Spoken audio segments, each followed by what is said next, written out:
It's Charlie's World. 안녕하세요, 찰리브라입니다.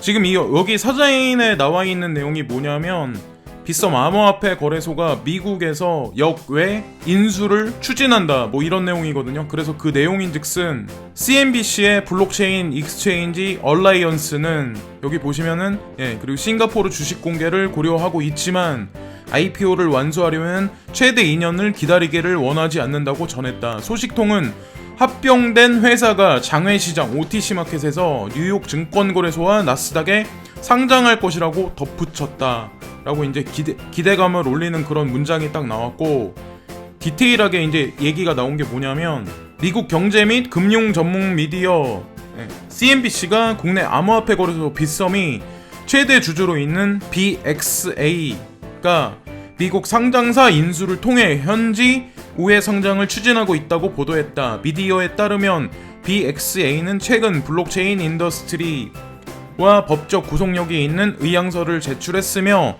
다수 지분을 확보했다. 그리고 BXA는 앞서 싱가포르 상장을 고려했으나 IPO까지 최소 1년에서 2년 시간이 소요된다는 점을 고려해서 미국 우회 상장에 나섰다는 게 CNBC 측의 분석이다 라고 나오는데, 제가 이 뉴스를 보고 개인적으로 이제 느낀 점이 뭐냐면, 김병건 회장이 예전에 이제 단독으로 빗썸을 뭐 인수했다, 그 다음에 이제 바로 20일 안에 이제 그런 뉴스가 분명히 나왔죠. 빗썸 측에서 미국 세계다가 이제 증권형 토큰 거래소에 관해서 이제 추진한다, 그 제안서를 내서 그 허가를 기다리고 있는 지금 와중에 이런 식으로 이제 어떻게 보면 자금으로 지금 밀어붙이는 거거든요. 그러니까 기존에 있는 상장사를 인수를 해서 오히려 자기네 몸집 불리기를 통해서 합법적으로 빠른 시간 내에 자기네 미국 시장에 영향력을 행사하기 위해서 지금 준비한다고 저는 개인적으로 생각하거든요.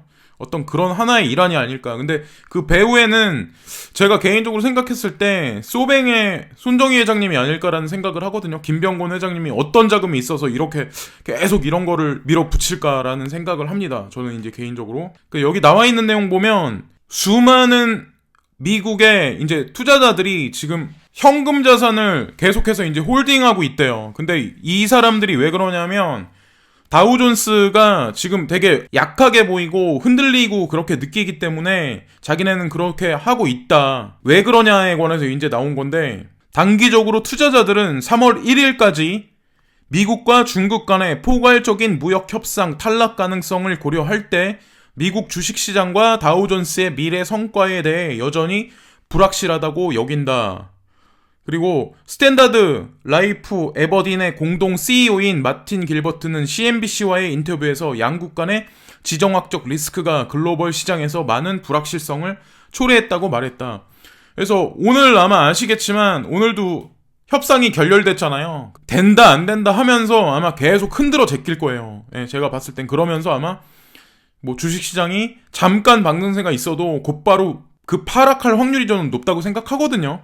이거는 이제 트럼프 대통령 내기인데, 트럼프 대통령이 자기는 이제 튼튼한 장벽을 자기가 만약에 그 펀딩에 관해서 자기가 만약에 승인받지 못하면 자기는 셧다운 문제에 관해서 자기는 승인하지 않겠다. 그거에 관해서 자기가 사인해서 여태까지 있었던 어떤 셧다운 문제에 관해서 그건 풀어주지 않겠다. 계속해서 그냥 셧다운 상태를 유지하겠다고 해서 그걸 공언한 거거든요. 근데 제가 바라보는 건 예전에도 이제 말씀드렸지만 트럼프 대통령이란 인물이 무슨 바보고 이상한 인물이라고 그래서 그런 게 아니라 이 사람이 이제 공화당이잖아요. 지금 어떻게 보면 장벽을 앞세워가지고 트럼프 대통령을 위시해서 이제 대대적인 어떤 여론몰이를 자기네 쪽 위주로 돌리기 위한 하나의 명분을 삼고 바리케이트를 쳐놓은 상태가 사실 이 장벽이거든요. 그래서 결국에는 장벽이 건설이 될 거예요. 그래서 제가 이거에 관해서도 나중에 한번 영상에서 따로 이 문제만 한번 제 개인적인 생각을 한번 말씀을 드릴게요. 그 내용인즉슨 여기 보시면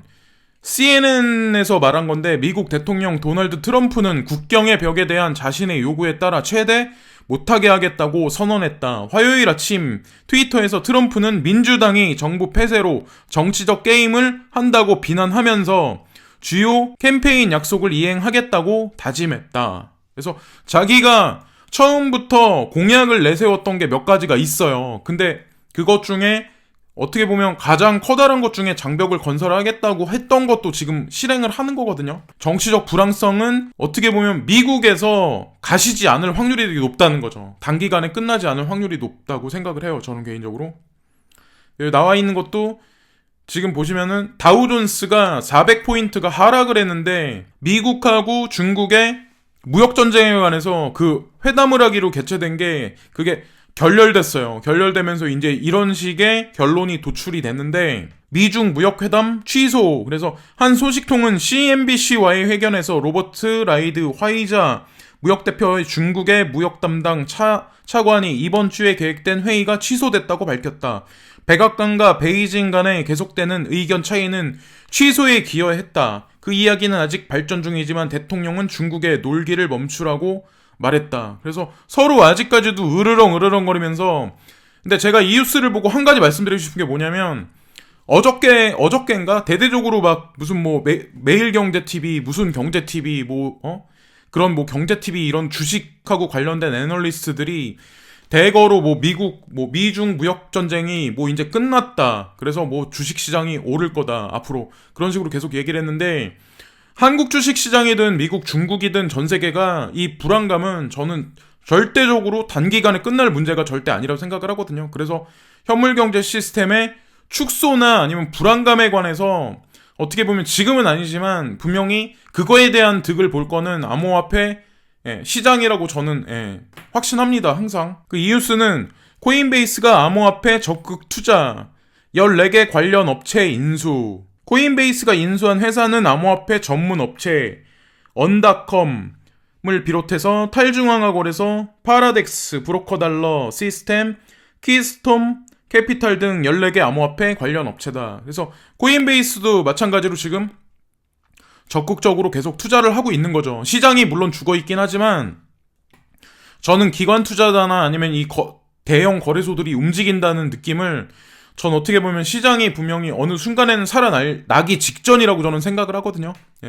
어쨌든 그런 식으로 보면 어떨까라는 생각을 하고 이 내용은 이제 제로페이에 관해서 제로페이가 서울시에서 이제 운영을 하는 건데 거기에 어저껜가 한 며칠 전부터 카카오페이나 아니면 11번가 페이 그리고 여러 대형 이커머스 업체들이 운영하는 페이 결제 시스템들이 거기 다시 제로페이하고 합병해서 움직이는데 이 내용이 저는 어떻게 보면 이번 영상에서 핵심이라고 생각을 하거든요. 그래서 제로페이 후불 결제 서비스 탑재 유료 마이너스 통장처럼 결제라고 여기 나와 있는데 되게 웃긴 게 뭐냐면 카드사에서 운영하는 거는 무이자 혜택으로 활부해주는 거에 관해서 점점 축소시키고 그걸 없애고 있는 반면에 지금 제로페이나 어떻게 보면 카카오페이나 이런 페이 업체에서는 무이자로 뭔가 해주고 계속해서 서비스를 늘려가고 있거든요. 그렇다는 얘기는 사람들이 느끼지 못하게 그러니까 사람들을 한쪽으로 지금 페이 결제 시스템으로 지금 몰아가고 있는 거거든요.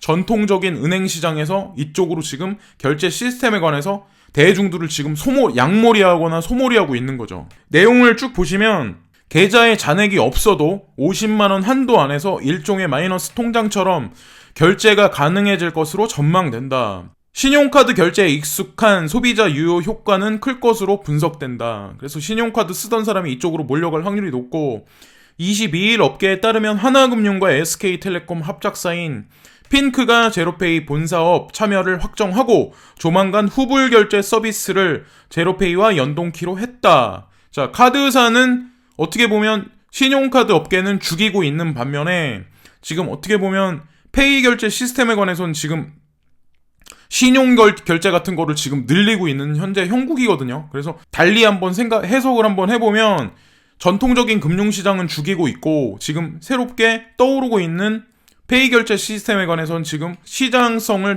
점점 키우고 있다고 저는 생각을 하거든요. 여기 보시면 또 이에 따라 카카오페이, 11번가, 이베이 등에서 돈이 없어도 제로페이 결제가 가능한 서비스가 곧 열릴 것으로 전망된다. 돈이 없어도 결제할 수 있게 신용카드 같이 이것도 그렇게 만든다고 하는 거잖아요. 그러면 눈에 너무 뻔히 보이게 지금 하고 있는 거거든요. 그래서 체크카드 연결 계좌에 있는 잔액 안에서 사용할 수 있지만 하이브리드 신용카드 체크카드 기능을 탑재한 체크카드의 경우 잔액이 부족한 경우에도 미리 신청한 한도까지는 신용카드처럼 사용할 수 있다. 뭐 이런 식으로 해서 지금 제로페이까지 중장기로 검토하고 있어 신용 공여 환도와 기능 부여는 급물살을 탈 공산이 크다. 대대적으로 말은 안 하지만 어쨌든 세력이란 사람 정부 관료들은 지금 이쪽으로 몰아가고 있는데 이게 저는 한국에 국한된 문제만이라고 저는 생각하지 않거든요. 제로페이 핵심은 신용카드 수수료를 없애자는 것이다. 결국 무한 경쟁을 벌이던 카드사가 또 다른 QR 진영을 형성했다. 롯데카드와 신한카드, BC카드가 공동 QR페이를 내놓았다. 사실상 정부 제로페이와 격전을 예고했다. 격전을 예고했다고는 하지만 사실 이런저런 카드사나 은행들이나 지금 페이 결제 시스템 안에 다 QR 결제 시스템으로 다 내놓고 있잖아요. 그러면 결국에 QR 결제 시스템으로 일원화돼서 통합하고 획일화된다는 얘기거든요. QR 결제 시스템은 결국 암호화폐에서 지금 송금하고 이런 데서 QR 결제 시스템 하고 있는 거랑 마찬가지로 일맥상통하다고 하고 거기에 SDK나 뭐 이런 플랫폼을 통해서 분명히 연결고리가 분명히 어느 시점에선 형성이 될 거다라고 저는 개인적으로 생각을 합니다. 그리고 이 뉴스 보시면 벡트, CBOE, CME, 비트코인 선물과 무엇이 다른가? 라고 여기 나와 있는데, 벡트, 실물 인수도, 방식, 암호화폐, 시장, 유동성, 영향 줄 수도, 높은 레버리지, 무기한 계약 등 변형 선물, 거래, 상품 유행. 비트맥스나 OKEX는 뭐, 신원 인증이나 이런 거에 관해서 없어서 투자자들이 해킹당할 염려도 있고 보호가 필요하다 뭐 이런 식의 내용이에요. 그래서 핵심 내용이 실물 인수도 방식이란 선물의 만기가 도래하면 최종 결제 가격에 해당하는 인수 금액과 기초자산인 실물을 직접 교환하는 것으로, 그러니까 여기서는 이제 실물이 직접 등장을 하는 거예요. 벡트 거래소 같은 경우는. 그래서 원유나 금 등 대부분의 상품 선물이나 통화 선물에서 흔히 볼 수 있다. 차익 현금 결제는 주가지수 선물과 같이 실물이 아닌 기초자산의 가격 변동에 따른 차익만큼만 현금으로 주고받는 방식이다. 그런 내용이 나오고, 이번에 이제 벡트 거래소가 실제 시장의 유동성을 되게 많이 휘몰아칠 수밖에 없는 게 실물이 주축이 돼서 움직이는 거래소이기 때문에 볼륨업이나 레버리지를 되게 많이 형성할 확률이 되게 높거든요. 그래서 상품 시장에 등장, 그러니까 어떻게 보면 지금 이게 상품하고 관련이 있는 거고, 또 비트코인 ETF하고도 저는 직간접적으로 분명히 관련이 있다고 생각하거든요. 만약에 상품 시장이 움직이고 선물 시장까지 같이 움직이면 이게 숏으로 다 움직이는 게 아니라 한쪽에서는 이제 숏을 움직이고 한쪽에서는 이제 롱을 움직이고, 어떤 사람들은 뭐 ETF가 또 나오면은 또 엄청나게 하락할 거다라고 말씀하시는 분들이 있고 막 이렇게는 하지만 계속해서 하락을 시킬 거라면 뭐하러 그런 걸 만들어요. 만들어내서 뭐하러 하락을 시켜요. 그냥 하락을 시키지. 이런저런 기관이나 어떤 여러 가지 형태의 어떤 이런 선물 시장, 상품 시장이 등장한다는 거, 그리고 대기업들이 참여하는 벡트 거래소가 지금 실물에 있어서 실물 기반으로 움직인다는 거에 관해서 어떻게 보면 올해 이번 연도 2019년도가 저는 제가 개인적으로 봤을 때 실질적으로 암호화폐 시장이 진짜로 움직이는 원년이 되지 않을까라고 생각을 하거든요. 그러니까 지난번에 있었던 불장 같은 그런 장이 급작스럽게 오진 않겠지만, 그런 장이 만약에 들어서면 그냥 스윙이나 이런 걸로 그냥 쉽사리 끝나서 그냥 이 시장이 사라질 확률이 높은데, 아마 그런 시장 안 할 거예요. 그러니까 천천히 가더라도 되게 오랫동안 장기간으로 가면서 일반 개인 투자자들이나 아니면 기관 투자자들을 지속적으로 끌어들일 확률이 높은 시장 연도가 2019년도라는 거죠. 그리고 지금 나오는 뉴스는 이제 넥슨 지분 매각에 관해서 이제 나온 뉴스인데, 우후죽순 솟는 셈법들 나오는데 다양한 컨소시엄 가능성, 일부 사업 쪼개 파는 방식도 거론. 그래서 넥슨에 관해서 제가 이제 말씀드리는 이유가 왜 그러냐면, 넥슨 거래소가 원래는 소뱅에서 초반에 자금이 되게 많이 들어갔거든요. 근데 아마 찾아보시면 아마 아실 거예요. 근데 지주회사 NXC는 넥슨 일본 법인의 지분 47.98%를 쥐고 있다. 아울러 NXC는 자체적으로 유모차 브랜드 스토케, 가상화폐 거래소 비트스탬프 등 계열사를 보유하고 있다. 코빗도 이제 가지고 있죠. 그리고 업계는 경영권, 프리미엄 등을 합산할 때 김 대표의 NXC 지분이 10조 원 가치에 이르는 것으로 보고 있다.